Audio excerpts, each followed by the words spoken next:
Hello there. Welcome to the wonderful St Mary's Church in Lawford, Essex, and it's the setting of a very special scene from Series 9, Episode 5, Wedding Bells. The penultimate episode before what is without doubt the saddest episode of the entire series. There were cuts away from the church scenes with shenanigans out on the roads, with Ted changing the signposts to prevent Clive's family throwing a spanner in the works, and I will go in the order how it's seen in the episode.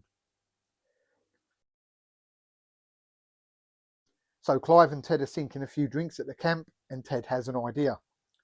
They arrive here. This is just over 3 miles from the church, the junction at Morrow Lane, Waterhouse Lane and Back Road in Ardleigh.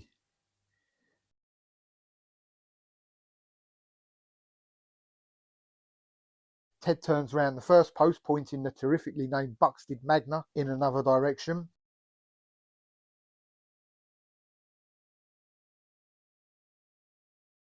He jumps in and off they go down Back Road.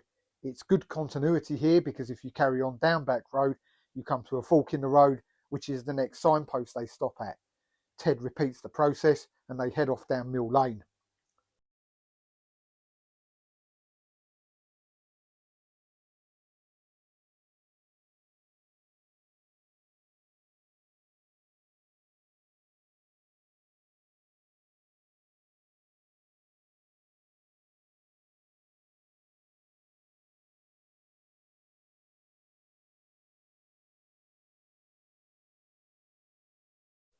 We get the first sight of the church with guests arriving, the excellent Frank Williams playing the vicar.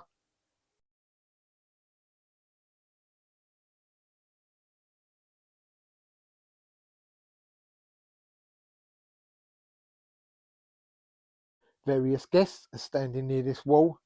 Small section of white rendering stood the test of time, and you can still see the right hand corner of the bricks that they didn't feel the need to cover over. Various characters alight the bus.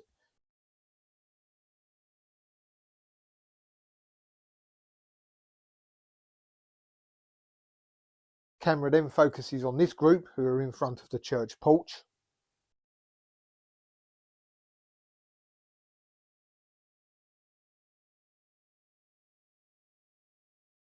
Julian and Yvonne stop at the gate.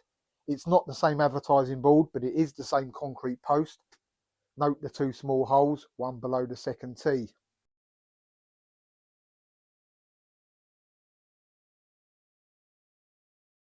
A taxi wedding car is seen turning into Mill Lane. Peggy's panicking, saying they're going the wrong way, and Spike tells her that Ted has changed the signs.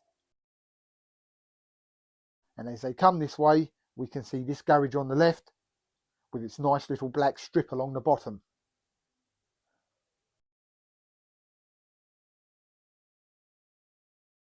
Back at the church, the vicar runs up to Ted and Clive saying if they aren't ready soon, you'll have to come back next week.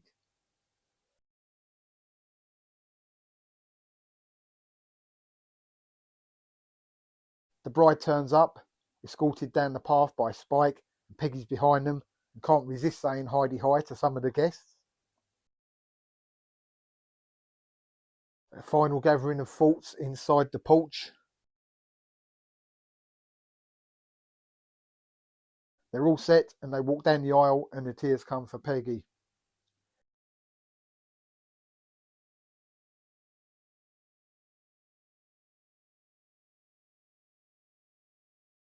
Back to the first junction, and when we see the family again, they're coming back in this direction, stopping to speak to a simple chap sitting on a bench, which was right here.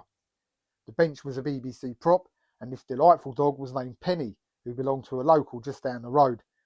They were standing watching filming and borrowed her.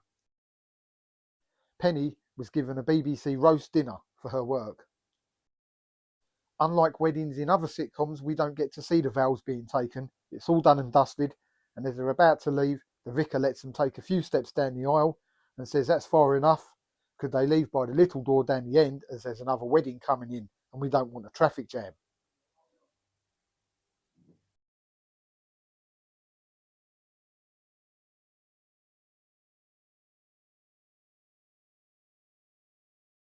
So they go off at speed and come out here, heading round the back.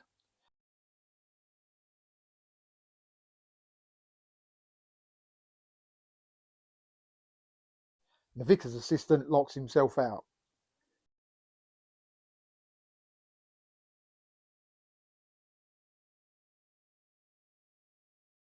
Unfortunately, there's repairs going on, but of course very important repairs, and it's just in front of this that they gather for the wedding photo.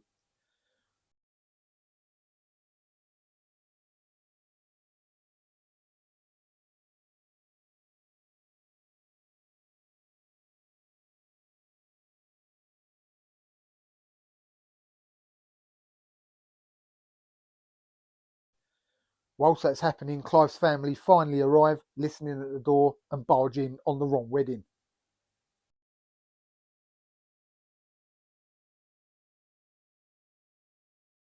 There's a terrific timeline board here of various moments throughout its history, and right down here, there's Gladys. Filmed at the church on the 20th of November 1987.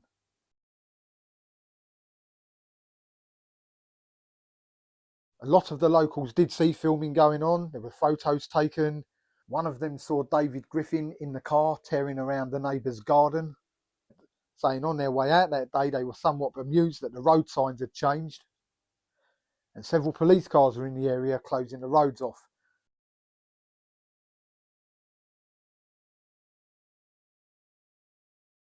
A thoroughly lovely place.